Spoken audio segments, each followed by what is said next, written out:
रिहायशी इलाके में दौड़ते टैंकर, जगह जगह होती एयर स्ट्राइक और जमीनी स्तर पर सेना का सर्च ऑपरेशन।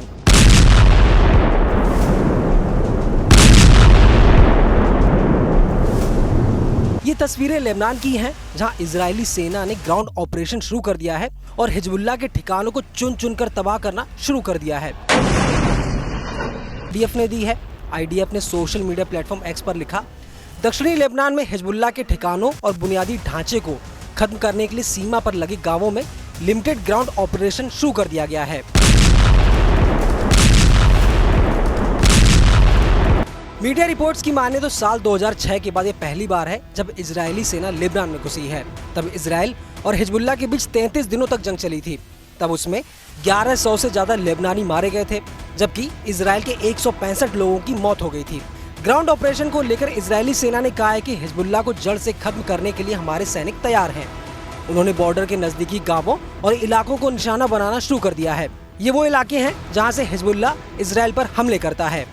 आईडीएफ ने बताया कि ये हमले खुफिया जानकारी के आधार पर किए जा रहे हैं। इजरायली एयरफोर्स इसमें उनकी मदद कर रही है। खास बात यह है कि लेबनान में ग्राउंड ऑपरेशन के लिए इजरायल को अमेरिका का भी साथ मिल गया है।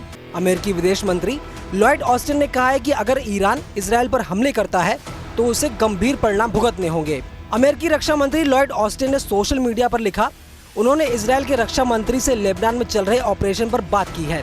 उन्होंने कहा कि इजरायल को अपनी रक्षा करने का हक है, इसलिए अमेरिका इस लिमिटेड ग्राउंड ऑपरेशन का समर्थन करता है।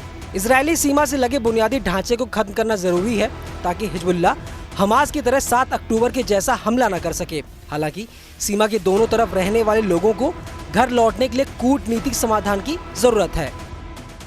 उधर लेबनान की हेल्थ मिनिस्ट्री की माने तो पिछले 24 घंटे में इजरायली हमलों की चपेट में आकर 95 लोगों की मौत हो गई, जबकि 170 से ज्यादा घायल हैं। वहीं मीडिया रिपोर्ट्स में दावा है कि पिछले 2 हफ्तों में 1000 से ज्यादा लोगों की मौत हो चुकी है, जबकि 10 लाख से ज्यादा लोगों ने लेबनान छोड़ दिया है। इस बीच अमेरिकी राष्ट्रपति जो बाइडेन का भी बयान सामने आया है। उन्होंने कहा, इजरायली हमले को लेकर आप जितना जानते हैं मुझसे कहीं ज्यादा परेशान हूँ। मैं युद्ध रोकना चाहता हूँ। मेरा मानना है कि अब युद्ध विराम होना ही चाहिए। बाइडेन का ये बयान ऐसे वक्त सामने आया है जब इजरायल के रक्षा मंत्री योव गैलेंट ने लेबनानी सीमा के नजदीक सैनिकों से 30 सितंबर को मुलाकात की थी। उन्होंने आईडीएफ से कहा था, जो कुछ भी किए जाने की जरूरत है हम करेंगे। दुश्मनों को हराने के लिए हम हवा, जल और जमीन के रास्ते अपनी पूरी ताकत लगा देंगे और उसे जड़ से खत्म करने के बाद ही सांस लेंगे। इसी बीच खबर है कि इजरायली सेना के लेबनान में घुसते ही रूस के राष्ट्रपति व्लादिमीर पुतिन ने क्रेमलिन में अहम सुरक्षा बैठक बुलाई है।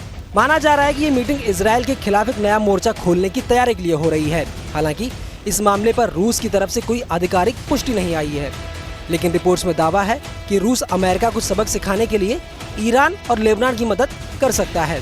फिलहाल इस खबर पर आपकी क्या राय है, हमें कमेंट करके जरूर बताएं और ऐसी ही खबरों के लिए बने रहिए न्यूज़ 18 इंडिया ओरिजिनल्स के साथ।